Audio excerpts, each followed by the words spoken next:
अस्सलाम वालेकुम। दोबारा से शुरू करें। अस्सलाम वालेकुम मेरे पाकिस्तानियों, आप देख रहे हैं law and state with advocate Atiq Rahman Siddiqui. आज मेरे साथ इस्लामाबाद बार एसोसिएशन के मेंबर, जो कि साबका मेंबर कैपिटल डेवलपमेंट अथॉरिटी भी रहे, हमारे बड़े भाई हैं और पाकिस्तान तहरीक इंसाफ की जान है, इंसाफ लायर फोरम की शान है, सैयद मुस्तफ़ा काज़मी साहब मौजूद हैं। और आज मैं वीलॉग पे इनका इंटरव्यू करने जा रहा हूँ। कल जो इंसिडेंट हुआ था supreme court of Pakistan bench number 1 में, उस हवाले से। तो सबसे पहले मुस्तफ़ा काज़मी साहब, आपको मैं अपने वीलॉग में, अपने चैनल में खुशामदीद कहता हूँ।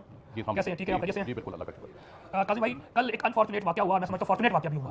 फॉर्चुनेट वाक़या इस तरह हुआ कि जो पाकिस्तानियों का दिल खुश हो गया, चंद दिनों पहले एक डोनर का एक वाक़या हुआ था, और फिर जिस तरह वायरल हुआ तो पूरी कौम नहीं बल्कि ओवरसीज़ पाकिस्तानियों ने जिस तरह रिस्पॉन्ड किया, जिससे पता लग जाता है कि पाकिस्तानियों के दिल किनके साथ रखते हैं, और जो भी करप्ट शख्स है जो पाकिस्तान को ज्यादा कर रहा है, पाकिस्तान के आइन और कानून के साथ खिलवाड़ कर रहा है, तो पाकिस्तानी उनसे ना सिर्फ नफरत करते हैं और हर जगह इजहार करते हैं। तो कल हालांकि माशाल्लाह आपका इतना बड़ा प्रोफाइल है, आपने 25-30 साल जो है सिविल सर्विस में रहे और फिर मेंबर रिटायर हुए सीडीए, और फिर एक ऐसी सिचुएशन कल बेंच नंबर 1 में आई, उस वाले से पूछना चाहता हूं कि आप वहां मौजूद थे, क्या सीन हुआ जिसने आपको प्रमोट किया कि आप खड़े हो और काजी से डायरेक्ट जो है आप मुखातिब होकर उसको उसका चेहरा दिखाएं? देखें, असल में ये परसों की बात है।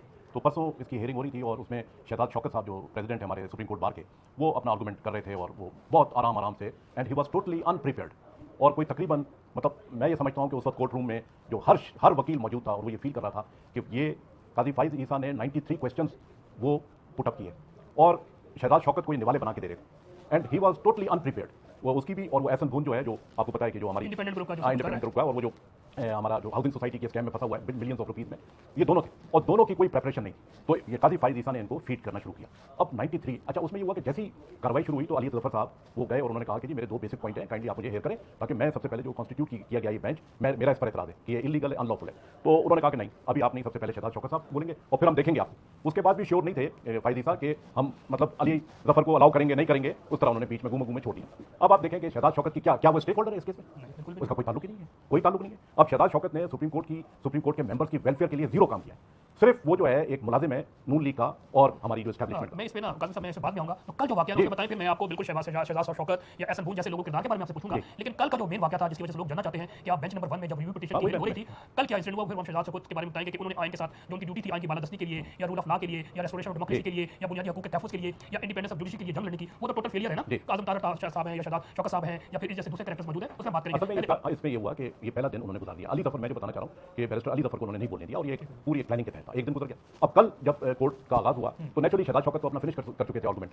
तो उन्होंने कहा अली जफर साहब को कि आइए और आपने मुख्तसरन जो है अपना वो करना है। उन्होंने कहा जी कल तो 4 घंटे बोल कर रहे हैं शहजाद शौकत साहब, और मैं कैसे मुख्तसर बोलूंगा। अच्छा, वो बहरहाल ये नोक झोंक इनकी चलती रही। ये अली जफर साहब, आप ये समझ लें कि उन्होंने एक सेंटेंस उनको बोलने की इजाजत नहीं थी। अब अली जफर साहब is a very competent lawyer, मगर ये कि वो जरा ठंडे मिजाज के हैं और वो मतलब आप कम से कम आप वकील हैं तो आपने आर्गुमेंट करना है, तो नेचुरली आपको वक्त भी चाहिए और अपना वक्त आपको लेना चाहिए। तो बहरहाल इन्होंने 2-3 दफा कोशिश की, उन्होंने तकरीबन स्नप कर दिया। अच्छा, अब उन्होंने कहा कि जी आप फाइज ईसा ने कहा कि जी बताइए, तो कहा जी आप मुझे बोलने नहीं दे रहे तो मैं आपको क्या बताऊं, ये मेरे 5 पॉइंट हैं, आप जो है काइंडली ये मेरे 5 पॉइंट सुन लें, उसके बाद जो है फिर मैं आपको आपने जो सवाल करना करें। अच्छा, इस दौरान ये हुआ कि बोलते रहे अली जफर साहब ने एक स्टेज पर आकर कहा कि जी इमरान खान साहब जो हैं, मेरे क्लाइंट हैं, मेरे लीडर हैं और पाकिस्तान के सबसे मकबूल लीडर हैं, और इस वक्त वो एक लीगल एक्सपर्ट की शक्ल इख्तियार कर चुके हैं, वो एक लीगल एक्सपर्ट हो चुके हैं। मैंने उनसे जाकर मशवरा करना है, उनके मशवरे के बगैर मैं कदम आगे नहीं बढ़ूंगा, और ये चूंकि बहुत ही सेंसिटिव मैटर है, ये हमारी लाइफ एंड डेथ का इशू है पीटीआई का, इसलिए मुझे आप इजाजत दें और जेल हुकाम को बताएं कि मैं जाकर उनसे मुलाकात करूं। उन्होंने कहा नो। ये वो पॉइंट था जिस पर फाइज ईसा ने कहा कि नो। तो उसने कहा कि अली जफर साहब ने कहा कि भाई आप ये कैसे मेरा हक जो है आप छीन सकते हैं कि मैं अपने क्लाइंट से नहीं मिल सकता। अब इनकी वो हुई, इतने में मुझसे नहीं बर्दाश्त हुआ और मैं वहां से उठा और उठकर फिर मैं रोस्ट्रम पर आया। तो रोस्ट्रम पे आके मैंने अली जफर साहब से कहा कि जी आप आर्गूमेंट करें और जो आपके जो 5 पॉइंट है वो आपने कंप्लीट नहीं किए वो करें। और उसके बाद तो इस पर फाइज ईसा ने कहा कि जी ये कौन साहब है, तो मैंने कहा उस वक्त मैंने कहा सैयद मुस्तफ़ा काज़मी। तो उन्होंने कहा कि ये आप वकील हैं, मैंने कहा जी बिल्कुल वकील हूँ। तो मैं लेफ्ट साइड पे अली जफर के खड़ा था, तो माइक जो था वो राइट साइड पे था, तो मैं यहाँ से घूमकर और राइट साइड पर आया माइक के पास और मैंने बात शुरू की। और उस पर जैसे ही मैंने बात शुरू की तो फाइज ईसा ने कहा कि माइक बंद कर दें। मैंने कहा बेशक माइक बंद कर दें। सबसे पहली बात यह है कि ये इलीगल बेंच है, आप जिसको हेड कर रहे हैं, ये पूरा बेंच अनलॉफुल है और ये गलत तरीके से बनाया गया है। और जो कमेटी है वो पूरी मुकम्मल कमेटी नहीं थी, 2 मेंबरान की थी, एक जो ऑथर मुंसर अली शानी थे और एक जो ऑथर ऑफ जजमेंट है जस्टिस मुनीफ, वो नहीं इधर मौजूद। और ये सारी बातें, इसके बाद आपने ये बेंच और 5 का बेंच बनाया तो 4 का बेंच कैसे सुन सकता है। तो ये सारी बातें हम इसको रिजेक्ट करते हैं, हम इसके मुखालिफ हैं और हम इसके और आइन के खिलाफ हम कोई कदम नहीं उठाने देंगे।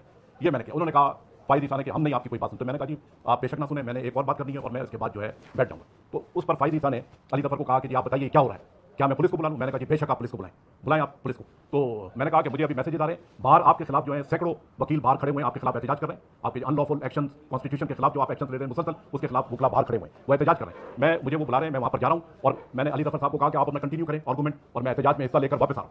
जबरदस्त। अच्छा, एक और सवाल जो कल मैंने सुना वो ये था कि आपने डायरेक्ट ये भी कहा, इमोशंस में कहा, मैं समझता हूं कि दिल से आवाज निकली कि आप जो है फ्रॉड चीफ जस्टिस हैं और आप अदालत का एहतराम नहीं कर रहे। तो ये चीज उसमें जो बात हुई वो कोर्ट से बाहर निकल के जरूर बात ओके। हुई, और मगर कोर्ट में जो है मैंने उनको ये कहा कि आपका जो है अनलॉफुल है, क्योंकि कोर्ट में बात हर चीज रिकॉर्ड होती है। उनको मैंने ये कहा कि आप अनलॉफुली ये सारा काम कर रहे हैं, गैर आईनी गैर कानूनी काम जी, कर मैं रहे समझ हैं। गया। इसका मतलब है कि ये यूट्यूबर ने ये एक्स्ट्रा जो बाद में जो किया है, कोर्ट में आपने ये बात नहीं की, बात क्लियर हो गया नहीं। ताकि सामने आ गई। दूसरी बात, मुस्तफा भाई, मेरा ख्याल कराची से आपका बैकग्राउंड है, आपने एजुकेशन भी हासिल की है, तो काजी फाजिल साहब को जितना मैं शुरू से जानता हूं, मैं अंडरस्टैंड करता हूं, जरा हम लोग पढ़े लिखे लोग एसेस करते हैं कि बंदे की क्या कैपेबिलिटी है, वो नॉर्मल है, एबनॉर्मल है, जीनियस है। तो काजी फाजिल साहब को हमेशा मैं शुरू से कहता हूं कि साइकोलॉजिकली बंदा मिसफिट है और ये एबनॉर्मल बिहेवियर करता है।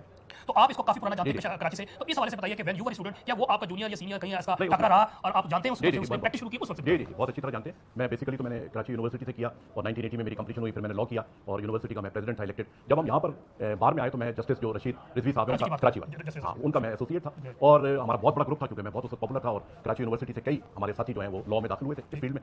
तो हमें अपने एक दोस्त के हवाले से जो है हमें मैसेज मिला कि जी कादी ईसा का बेटा है, वो इंग्लैंड से आ रहा है, उसको कहीं आपने सेट करा। तो हमारा कोलीग था मुनव्वर इकबाल, वो उसको अल्लाह ताला मगफिरत करे, और एक Walid Ansari, still he is doing his practice in Karachi. और फिर हम जो है उसमें उन्होंने हम सब ने मिलकर, तो मुशीर पेश इमाम साहब जो हैं, जो बहुत बड़े टैक्स के वकील थे, तहरीक इस्तिक़लाल के नायब सदर थे एयर मार्शल अजहर खान के साथ, उनके पास जो है इनको रखा। तो मुनव्वर इकबाल और वलीद अंसारी उसी चैम्बर में काम करते थे, मुशीर पेश इमाम। तो वहाँ पर तकरीबन कोई 3 या 4 या 5 महीने गुजरे होंगे कि मुशीर पेश इमाम साहब मुझसे बड़ा प्यार करते थे। उनके पीएस का फोन आया कि बंबई से मछली आई है और साहब कह रहा है कि आप उसको लीडर को बुलाओ और मछली खिलानी है। अच्छा। तो मैं मछली खिलाने, उसने कहा कि यार ये क्या मुझे दिया है बंदा, ये तो साइको केस है। अच्छा, उस वक्त मुशीर पेश इमाम, उस वक्त कराची के जो है वजीउद्दीन अहमद वगैरह सबको पता है। तो उन्होंने कहा कि जी मुशीर आलम, ये हमारे जो अभी वो थे सुप्रीम कोर्ट के जो वज़ीर आला बने, वो भी हमारे साथी थे। अच्छा। वज़ीर आला सिंध इंटरिम गवर्नमेंट के मकबूल बाकर, ये सब हम साथ प्रैक्टिस करते थे।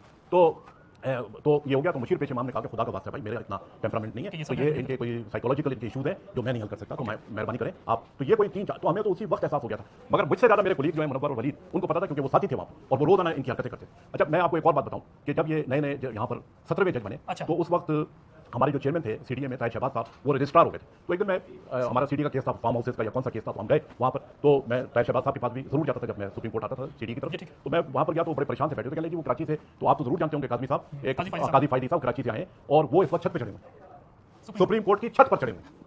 और उस वक्त नासिरुल मुल्क जो है वो चीफ जस्टिस थे, और ये फिर उससे नीचे उतरे और इन्होंने लेटर लिखा कि छत जो है वहाँ पर काफ़ी गंदगी है, मट्टी है, इसकी सफाई करवाएं। तो आप इसकी ज़हनी जो कैफियत है उसका आप अंदाजा लगा सकते हैं। और तीसरी खूबसूरत बात मैं आपको बताऊं, तो आप इंशाल्लाह बहुत इंटेलिजेंट आप वकील हैं, you are also very competent lawyer. हाँ, आप जो है फायद ईसा के साथ, जो फायद ईसा की जो कुली है, उनसे पूछें कि कॉफी और चाय में ये टोमेटो केचप डालता है। अब ये अफसाना नहीं सुना रहा मैं, अच्छा, ये मैं अफसाना नहीं सुना रहा। आप किसी भी एसोसिएट जो है फायद ईसा का जो असिस्टेंट है, जो क्लर्क है, कॉफी में या चाय में केचप डालते हैं, आप सोचिए अब वो क्या फैसले करेगा इस मुल्क। बस ये तो पूरी कॉम देख रही है कि काजी फाजिल साहब जब से आए हैं, स्पेशली सुप्रीम कोर्ट, क्योंकि हाई कोर्ट कोटे में जब रहे चीफ जस्टिस, उस वक्त तो ज्यादा उसकी कहानी हमें नहीं पता, लेकिन जो सुप्रीम कोर्ट ऑफ पाकिस्तान में आए और स्पेशली जब रजीम चेंज कॉन्स्पिरेसी हुई, किस तरह से वो उन्होंने justice Ata Bandial chief justice साहब को रखने डाले कानून में, आइन में, और साथ दिया, और फिर जिस तरह प्रैक्टिस एंड प्रोसीजर एक्ट बनाने में उन्होंने किरदार अदा किया, वो भी सबको मालूम है। फिर किस तरह से पाकिस्तान तहरीक इंसाफ के अगेंस्ट जाके ना बुनियादी हकूक, चादर चार दीवारी की तकद्दुस की पामाली होती रही 1.5 सालों में, लेकिन उन्होंने इंटरफेरेंस नहीं की, बल्कि आंखें बंद रखी। अखबार साफियों को होता रहा, उसमें भी वो बंद रखा। अच्छा, शरीफ का केस हो बंद रखा, इमरान खान साहब का कातलाना हमला बंद रखा, फिर किस तरह बल्ला छीना गया, पाकिस्तान तहरीक इंसाफ को आउट किया गया, ये सारी पूरी कहानी है। और आज भी सिर्फ एक केस किया भुट्टो साहब का, भुट्टो शहीद का, he was great leader. Bhutto शहीद का एक पॉलिसी के तहत किया कि एक मैं थोड़ा सा इनको सेटिस्फाई करके पीपल्स पार्टी को, और फिर मैं गंद बोलूंगा,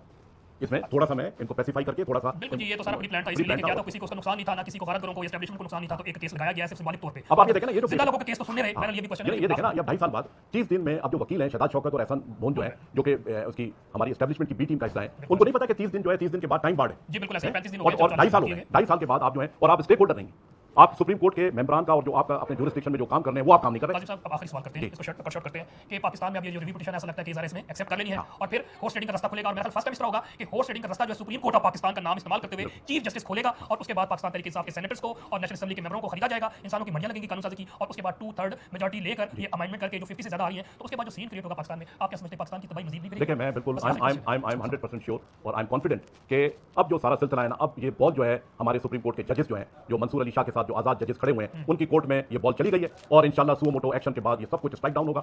11-12 जजेस जो हैं ये जो कुछ करना चाहते हैं करें, और उसके बाद वो फैसला आएगा इंशाल्लाह, और आइन का तकद्दुस जो है बहाल होगा, और इंशाल्लाह पाकिस्तान का तकद्दुस भी बहाल होगा, और पाकिस्तान इंशाल्लाह एक रोशन मुस्तकबिल होगा और एक बेहतर मुस्तकबिल की तरफ जाएगा। मैं जी आखिर में पाकिस्तानियों से कहूंगा कि जी बाज़ दफ़ा हिस्ट्री में इंसान का एक लफ्ज़, एक जुमला, एक ऐसा उसको जिंदा जावदा कर देता है कि वो चला भी जाता है तो वो उसकी बातें या काम उसको याद आता है। जैसे बुल्ले शाह ने कहा था कि बुल्ले शाह असंभरना ना ही गोर पाया कोई और, यानी कि बंदा मर जाता है, कब्र में चला जाता है, अगर वो कोई नेकी या अच्छाई कर जाता है तो वो जिंदा जावदा हो जाता है। जिस तरह हमारे हज़रत इमाम हुसैन अलैहिस्सलाम इस्लाम का दाम जो है वो रहती दुनिया तक कायम रहेगा कि उन्होंने कलमा हक कहा था एक जाबिर, एक जालिम, एक काफिर जैसे यजीद के सामने। तो मैं समझता हूं कि जिस तरह इस्तारा बना, एक बच्चे ने कहा कि काजी साहब आप पर लानत हो, तो वो इस्तारा बना। तो इसी तरह मुस्तफा काज़मी साहब ने जो भी किया वो पाकिस्तान के लिए किया। जो लोग कहते हैं ना कि जनाब तमीज से दायरा फलाना, तो पाकिस्तान में इस वक्त तमीज के दायरे से हट के बात करनी पड़ेगी, क्योंकि जब आप खुद इस पे मैं मिसाल दूंगा उन लोगों के लिए जो हारे हुए लश्कर में से हैं लेकिन फिर भी जस्टिफिकेशन देते हैं कि हमें डिसेंसी लेवल का लेवल नीचे नहीं करना चाहिए। तो मैं ये मिसाल देता हूं कि अगर आपके घर में कोई कब्जा ग्रुप आ जाए और आपके घर पे कब्जा कर ले और उसके बाद आपकी माओ और बहनों की इज्जतें महफूज ना रहे और फिर आपके घर को आग भी लगा दे और वो चोरी डकैती करके हर चीज ले भी जाए, तो क्या आप रिवॉल्ट इतना भी नहीं करेंगे कि ओए तुझ पे लानत हो?